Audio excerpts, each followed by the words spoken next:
Okay, don't go too far. Can't help it. We're only making a certain amount on this. Let's talk for a moment about customer service. When you see us doing jobs like this and we go just a little bit further, that's our judgment call. So we don't always do that. It all depends. It depends on the vehicle. It depends on the price. But, you know, as a business, you got to take all those things into consideration.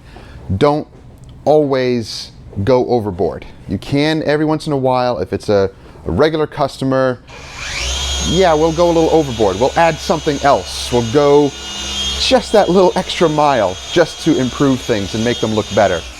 It's not always a thing that we do. For new customers, you know, it depends on the vehicle. If this was a brand new customer, wouldn't you want to impress them? Yeah, you would. So maybe we'll go a little further on that too. So just judge that accordingly. That's our call.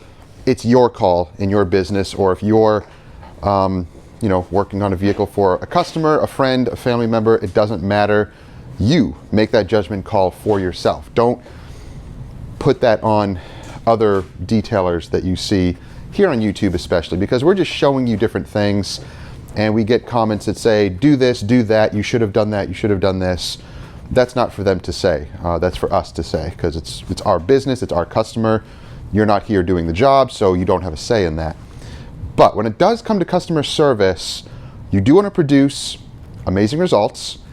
And if we saw something on the paint, now if there was something on the paint here where we're polishing and it's just not looking good at all, and it was just looking exactly the same, at that point I would have to call the customer and say, we can't go any further. We can't do anything with this paint. It's beyond detailing. It needs to be repainted. It's failing. Then we would have to call the customer and let them know, and we wouldn't even go this far at all. We wouldn't try to attempt to compound it or wet sand it or do anything else, because you could further damage the paint, especially when it's starting to fail. So keep that in mind.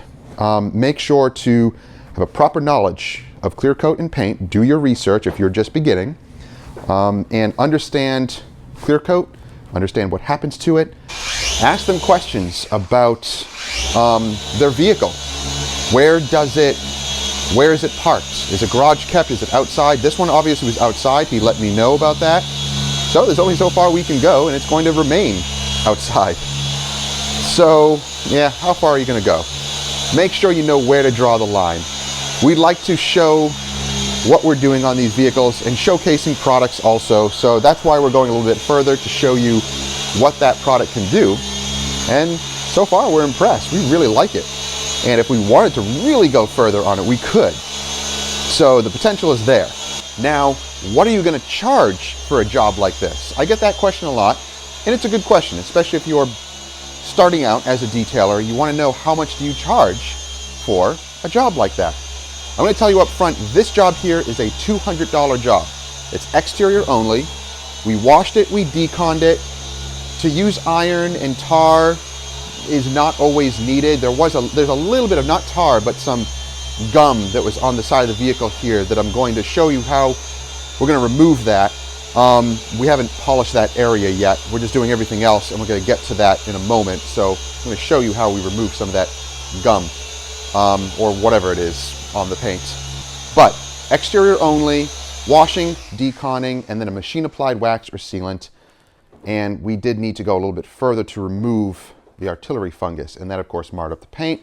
So then you got to take that extra step because you induced some damage. So that's just the way it is, but it's all built into the price. So you charge accordingly to your demographic, your area, what you're doing, and the amount of money that you're spending on products and chemicals and tools, and your experience level also. The more confidence you build, the better, and the more you can charge.